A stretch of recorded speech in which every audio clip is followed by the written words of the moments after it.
Assalamualaikum warahmatullahi wabarakatuh. Baiklah, saya Messi Sofia, BP 19110031, kelas 2SA2, jurusan S1 Akuntansi, Fakultas Ekonomi dan Bisnis, Universitas Dharma Andalas. Baiklah, di sini saya akan menjelaskan ujian akhir semester genap mengenai rangkuman materi statistik ekonomi, yang materinya yang pertama yaitu analisis regresi linear sederhana dan korelasi sederhana. Yang kedua yaitu analisis korelasi dan regresi berganda. Yang ketiga yaitu analisis data berkala. Yang keempat yaitu distribusi normal. Yang kelima yaitu pengujian hipotesis. Baiklah, kita masuk kepada materi yang pertama, yaitu tentang analisis linear sederhana dan korelasi sederhana. Poin A yaitu definisi. Yang pertama, analisis regresi linear sederhana yaitu digunakan untuk mengetahui pengaruh dari variabel bebas terhadap variabel terikat. Maksudnya di sini dengan kata lain untuk mengetahui pengaruh suatu variabel terhadap variabel lainnya. Yang kedua yaitu definisi dari analisis korelasi linear sederhana, yaitu digunakan untuk mengetahui tingkat keeratan hubungan antara dua variabel. Tingkatan hubungan tersebut dibagi atas tiga, yaitu yang pertama yang mempunyai hubungan positif, yang kedua yang mempunyai hubungan negatif, dan yang ketiga tidak mempunyai hubungan. Selanjutnya yaitu tahapan mengerjakan analisis regresi linear sederhana. Yang pertama yaitu menentukan tujuan dari penelitian. Maksudnya di sini mengapa kita melakukan analisis regresi linear sederhana. Yang kedua yaitu identifikasi variabel bebas dan variabel terikat, yang mana variabel bebas dilambangkan dengan X dan variabel terikat dilambangkan dengan Y. Yang ketiga yaitu hitung X kuadrat, Y kuadrat, XY dari total masing-masingnya sebagai awal perhitungan dari rumus yang telah ditetapkan. Yang ketiga yaitu hitung beta 0 dan beta 1 dengan menggunakan rumus yang telah ditetapkan. Yang kelima yaitu buat model persamaan regresi. Yang keenam yaitu lakukan prediksi atau interpretasi dari persamaan regresi linear sederhana. Selanjutnya yaitu persamaan regresi linear sederhana, di mana persamaannya yaitu Y topi sama dengan A tambah BX, di mana A untuk mencarinya yaitu dengan rumus sigma Y kali sigma X kuadrat dikurang sigma X kali sigma X kali Y dibagi N buka kurung sigma X kuadrat kurang sigma X diakarkan. Sedangkan untuk mencari yang B sama dengan N dikali sigma X kali Y dikurang sigma X kali sigma Y dibagi N kali di sigma X kuadrat dikurang sigma X dikuadratkan. Keterangannya yaitu Y sama dengan variabel terikat, X sama dengan variabel bebas, A sama dengan konstanta, B sama dengan koefisien regresi. Contoh soal regresi yaitu berdasarkan hasil pengambilan sampel secara acak tentang pengaruh lamanya belajar X terhadap nilai ujian atau Y adalah sebagai berikut. Nilai ujian 40, 60, 50, 70, sampai 90. Berarti sigma Y-nya sebanyak 310. Dan X atau lama belajarnya yaitu sebanyak 40. X kuadratnya yaitu sebanyak 370 dan XY-nya sebanyak 2740. Kita masukkan ke dalam rumus tadi yaitu A sama dengan sigma Y kali sigma X kuadrat kurang sigma X kali sigma X kali Y per N sigma X kuadrat kurang sigma X dikuadratkan, yaitu sigma Y nya 310 dan dikali sigma X kuadratnya yaitu 40 kali 40, berarti 370 dikurang sigma X nya 40 dan sigma X kali Y-nya yaitu 2740, bagi N-nya ada 5 karena banyak datanya ada 5, dikali sigma X kuadrat yaitu 5370 dikurang sigma X dikuadratkan yaitu 402, maka dapatnya 20,4. Sedangkan yang B dimasukkan juga ke dalam rumus yang tadi, maka dapat hasilnya 5,2. Sehingga persamaan regresi sederhana adalah Y sama dengan 20,4 tambah 5,2 X. Maka dapat disimpulkan 1. Lamanya belajar mempunyai pengaruh positif atau koefisien regresi B sama dengan 5,2 terhadap nilai ujian. Artinya jika semakin lama dalam belajar maka akan semakin baik atau tinggi nilai ujiannya. Yang kedua, nilai konstanta adalah sebesar 20,4. Artinya jika tidak belajar atau lama belajar sama dengan 0, maka nilai ujian adalah sebesar 20,4 dengan asumsi variabel-variabel lain yang dapat mempengaruhi dianggap tetap. Selanjutnya yaitu tingkat hubungan dalam korelasi ada 3, yaitu yang pertama mempunyai hubungan positif, maksudnya mendekati angka +1 atau positif erat, artinya terdapat hubungan di antara dua variabel.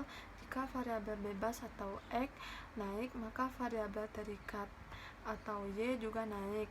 Yang kedua yaitu mempunyai hubungan negatif, artinya mendekati angka -1 atau negatif erat, maksudnya variabel bebas X naik maka variabel terikat Y turun. Yang ketiga yaitu tidak mempunyai hubungan atau mendekati angka 0 atau lemah dan juga tidak erat, maksudnya di sini kedua variabel tidak menunjukkan adanya hubungan. Ada dua metode untuk menentukan indeks koefisien korelasi. Yang pertama metode least square.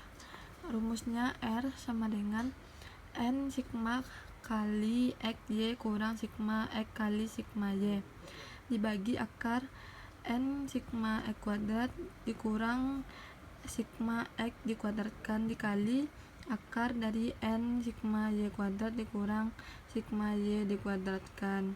Yang kedua metode produk momen. Rumusnya R sama dengan sigma X kali Y bagi akar sigma X kuadrat dikali sigma Y kuadrat. Keterangannya R sama dengan koefisien korelasi, X sama dengan deviasi rata-rata variabel X, Y sama dengan deviasi rata-rata variabel Y. Selanjutnya yaitu materi yang kedua tentang analisis regresi linear berganda dan korelasi berganda. Poin A, definisi. Definisi dari regresi linear berganda yaitu berfungsi untuk menutupi kelemahan regresi linear berganda ketika terdapat lebih dari satu variabel X dan satu variabel Y. Definisi analisis korelasi berganda yaitu suatu nilai yang memberikan kuatnya pengaruh atau hubungan dua variabel atau lebih secara bersama-sama dengan variabel lain. Selanjutnya yaitu materi yang ketiga adalah data berkala.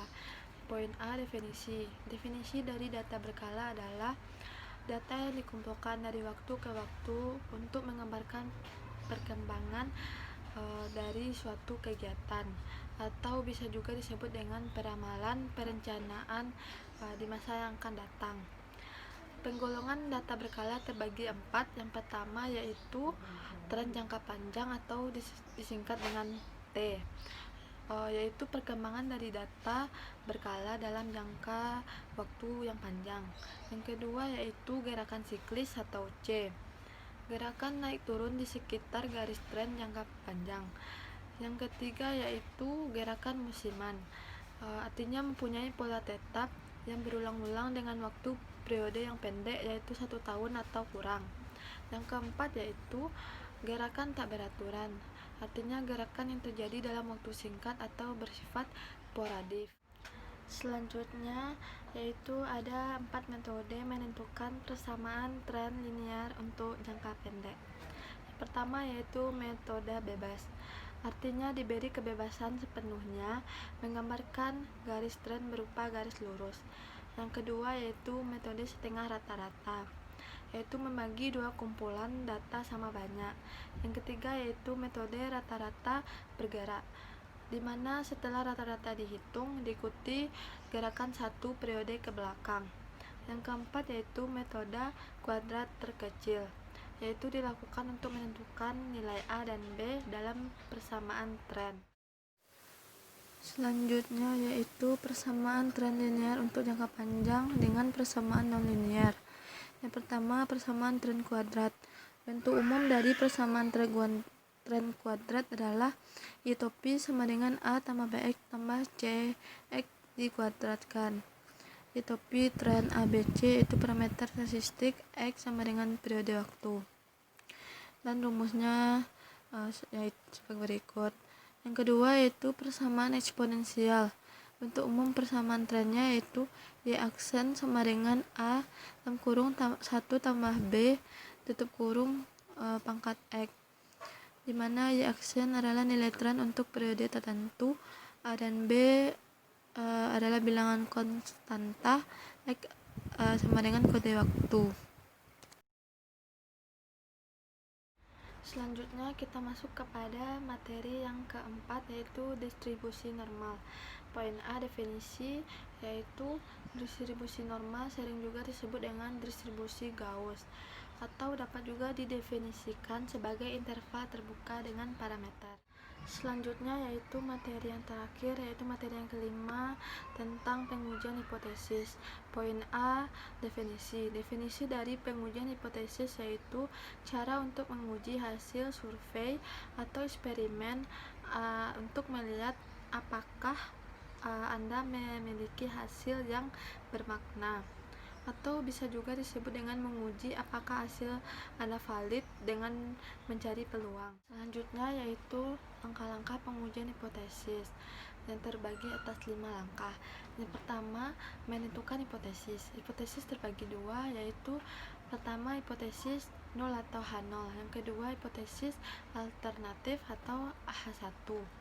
Menolak dan menerima H0 artinya mengandung keputusan itu bisa benar dan bisa salah.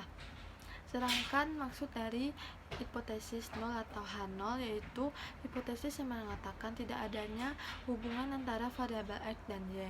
Sedangkan menurut hipotesis alternatif atau H1 artinya adanya menunjukkan hubungan antara variabel X dan Y. Sedangkan pengujian secara statistik terbagi dua lagi, yaitu uji satu arah dan uji dua arah. Yang kedua yaitu menentukan kriteria pengujian. Langkah yang ketiga, menetapkan tingkat signifikansi dan titik kritis. Yang keempat yaitu melakukan pengujian statistik. Yang kelima yaitu mengambil kesimpulan. Sekian rangkuman materi yang dapat saya sampaikan. Semoga bermanfaat dan mohon maaf jika ada kata saya yang salah. Assalamualaikum warahmatullahi wabarakatuh.